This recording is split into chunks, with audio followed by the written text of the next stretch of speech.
Many people getting in touch saying, Jim, ask him this, ask him that about players. So let's talk specifics if we can, Gareth, for a moment or two. Raheem Sterling left out the squad in the summer after talks with your good self. What does he need to do to force his way back in? Well, just recapture the form that he had when he was at Manchester City. I think change of club last year.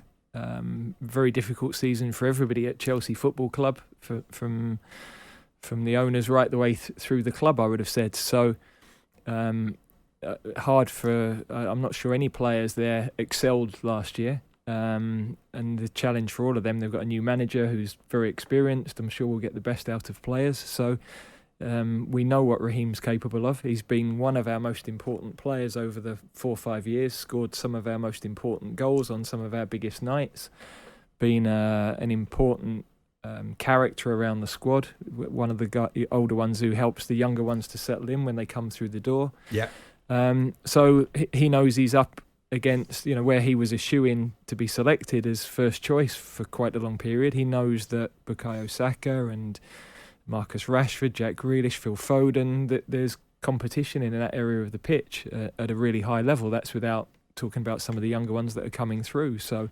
But we need that competition because most months you haven't got all of those players available. So we want that competition. It's never a headache for me to have good players in form to pick from. The bigger headache is maybe 5-6 years ago where we were scrambling around for consistent holding midfield player, for example, where we played Eric Dyer in there for a number of years, and we didn't have considered backup to Erik until we managed to get Declan Rice with us, and we put Declan in at 19. So right.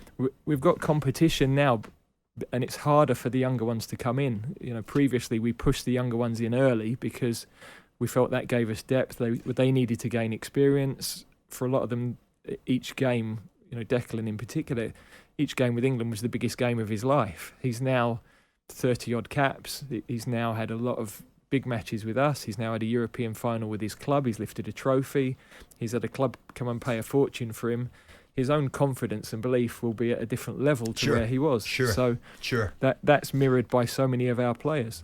How does that, you spoke about Declan on the ascendancy. How important is your job when you've got someone who probably followed that trajectory in Kalvin Phillips, got the move that he wanted, then all of a sudden things haven't gone well for him this year? The importance of an international manager and the conversations that you have with Kalvin.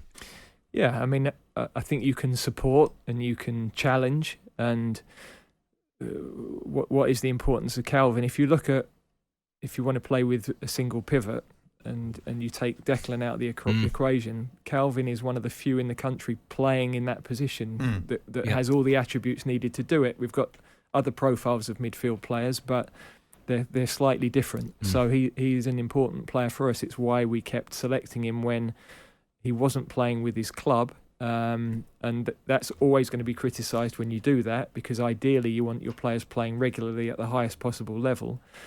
But also, in some areas of the pitch, that would have ruled him out. If he was a winger, we'd have had other wingers playing regularly that would have gone ahead of him. Yeah. In that holding midfield position, there aren't a lot of players in the league playing at the level that we need. Do you think there's... Sorry, Jim. Go on, sure. Do you think there's an understanding with people about... I think they see things in isolation. They see International Week and they think, well, why has he picked him? He's not playing for his club.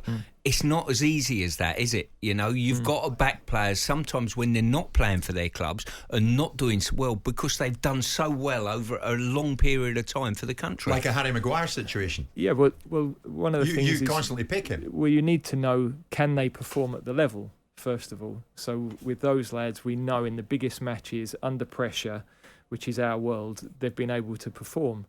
Now, ideally, you want them playing every week in the big games for their clubs because you can assess their form more easily, you can compare them more easily to others. But also, we're watching everybody and we see how they are in their big games and we see how they are against the very best players, not just any game, but where are they on those big nights where they're really tested, because that's the environment they're coming into with us. So it's if we're picking the Olympic relay team, we can just pick the first 4 fastest, as long as they can hold the baton, I suppose. And it's dead simple. When you're picking a football team, it's a little bit more complicated. Yeah.